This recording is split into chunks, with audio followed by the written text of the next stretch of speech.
떡볶이를 먹으면서 상쾌한 그런 느낌을 느낄 수가 있어요.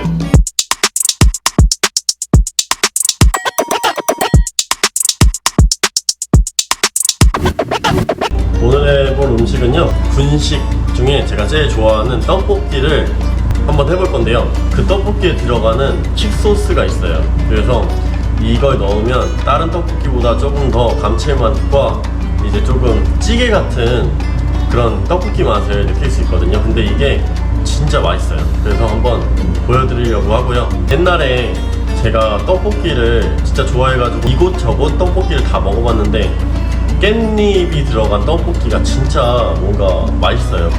그 떡볶이를 한번 재현해보고자 하는데 저만의 소스를 하나 더 가미해가지고 한번 만들어 보도록 할게요. 일단 오늘의 재료는요, 아까 한 2-3시간 정도 불려놓은 떡 300g 정도 되고요. 그리고 고추장, 그리고 소금, 설탕, 참깨, 치킨 스톡. 떡볶이에는 대파랑 깻잎만 있으면 됩니다. 다른 거 안 넣고 이걸로만 해볼 건데, 여기다가 비법으로 쓸 소스를 이제 공개할 건데요. 바로 이 참치액입니다. 참치액을 넣으면 이 떡볶이를 만들 때 약간 찌개 같은 느낌이 나거든요. 나물이나 찌개 뭐 약간 만능 소스예요. 그때 제가 썼던 게 약간 연두나 아니면 이제 이 참치액, 이 두 가지 중에 한 가지는 무조건 썼거든요. 약간 이런 좀 천연 조미료, 이제 자연 조미료 같은 거를 많이 썼던 것 같아요. 이걸로 한번 떡볶이를 만들어 볼게요. 잘 씻어진 파를 썰어줄 거예요. 썼는데 어떤 식으로 써냐면, 얇게 써는 사람들이 있는데 사실 식감을 느끼려면 좀 크게 썰어야 된다고 생각하거든요. 한 이 정도 썰고 여기서 그냥 반만 썰어줍니다. 이렇게. 그러면 이게 식감이 진짜 좋게 떡볶이가 된답니다. 떡볶이 양념에 묻은 파를 정말 좋아하시는 분들이 많은데 저도 그 중에 하나거든요. 사실 이걸로 파 기름을 내서 떡볶이를 할 거니까 풍미가 더 강해지겠죠? 깻잎 한 10장 정도, 깻잎도 한 이 정도 좀 투박하게 썰어줍니다. 이렇게 썰어서 이제 채소를 준비해주고요. 가스레인지에 불을 지펴주시고 올리브 오일을 살짝, 여기다가 아까 썰어놨던 파 있죠? 파를 볶아줄 거예요. 사실 국물에 파가 들어가는 거랑 이 오일에 볶아가지고 파를 볶은 거랑 다른 게, 이게 약간 좀 탄다고 해야 되나? 이렇게 구워지면서 단맛이 정말 많이 나온다고 생각하거든요. 근데 이제 파가 어느 정도 숨이 죽고 여기 좀 노릇노릇하면서 대파의 향이 되게 향긋하게 올라올 때 이 컵이 500ml인데 이거를 한 컵을 넣어줄 거예요. 이제 떡볶이 하다 보면 국물 양 맞추기가 어려운데 생각보다 되게 적게 들어가요. 그러니까 이 정도면 괜찮지 않을까 싶을 때 빼가지고 이제 하는 거를 전 추천드리는데, 그 물 500ml에 대파 2단 정도 넣고요. 이렇게 됐을 때 먼저 그냥 숟가락으로 2개 넣습니다. 그러니까 어느 정도 적당량만 넣고 이제 양념을 해주는데요. 치킨 스톡을 반 숟가락 넣어줍니다. 치킨 스톡이 생각보다 세가지고 그렇게 많이 넣으면 안 돼요. 설탕은 사실 좀 많이 들어가야 맛있거든요. 그래서 떡볶이 같은 경우에는 좀 달아야 맛있어요, 확실히. 설탕은 3숟갈 넣습니다. 치킨 스톡도 들어가고 참치육젓도 들어갈 거지만 소금간은 그냥 항상 어떤 음식이든 살짝은 무조건 해줘야 된다고 생각하거든요. 그래서 소금 살짝, 참치육젓도 많이 들어가면 안 돼요. 이게 다시다의 역할을 대신 해주는 거여가지고 한 숟가락 정도 넣을게요. 깨소금은 사실 어떤 양에 제한이 없어요.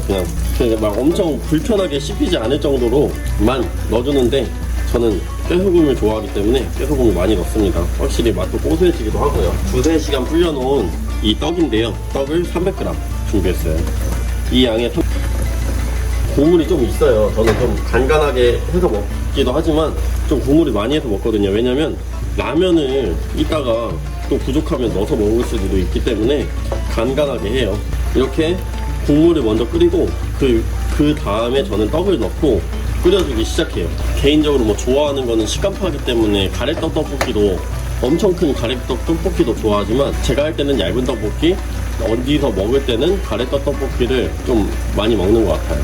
이 얇은 떡볶이의 장점은 많이 집어 먹을 수 있다는 거죠. 네, 이렇게 푹 끓여줍니다. 한 5분 정도 끓여줄게요. 깻잎을 이렇게 섞어주는 겁니다. 이제 그 옛적에 제가 홍대에서 먹었던 깻잎 떡볶이 맛에 뭐 100%는 따라가지 못하지만 정말 뭔가 찌개 같은 이제 어머니의 구수함이, 따뜻함이 느껴지는 떡볶이의 맛이 정말 난답니다. 떡볶이를 이제 완성했고요. 한번 먹어보도록 할게요. 네, 이렇게 떡볶이가 완성이 됐고요. 이 뭔가 딱 보기에는 그냥 떡볶이 같은데 여기에 참치액이랑 깻잎이 들어갔거든요. 그래가지고 진짜 집 떡볶이 그 이상의 떡볶이의 맛을 즐기실 수 있을 것 같아요. 한번 먹어볼게요.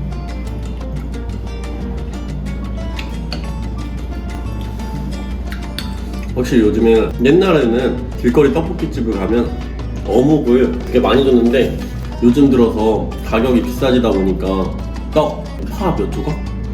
그리고 오뎅도 진짜 몇 조각 막 안 되게 이렇게 주는 것 같아요.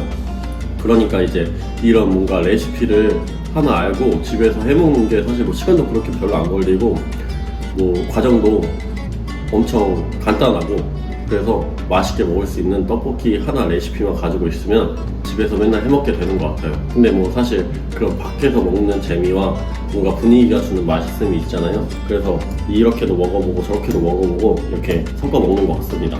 깻잎의 향이 막 사실 이 떡볶이에 넣기 전에 그 향만큼 세게 올라오진 않아요. 근데 떡볶이에 들어갔을 때 깻잎 향은 살짝 올라오는 깻잎 향이기 때문에 떡볶이를 먹으면서 상쾌한 그런 느낌을 느낄 수가 있어요.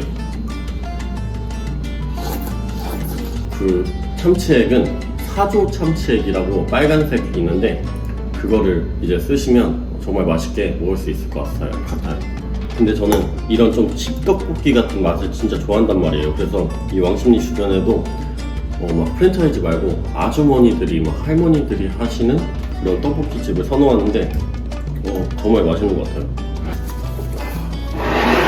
오늘도 제가 할 수 있는 요리를 보여드렸는데 이게 너무 간단하고 너무 맛있고 싸고 메리트 있는 세 가지 요소를 다 맞춘 음식이라고 생각을 해주시면 될 것 같고요.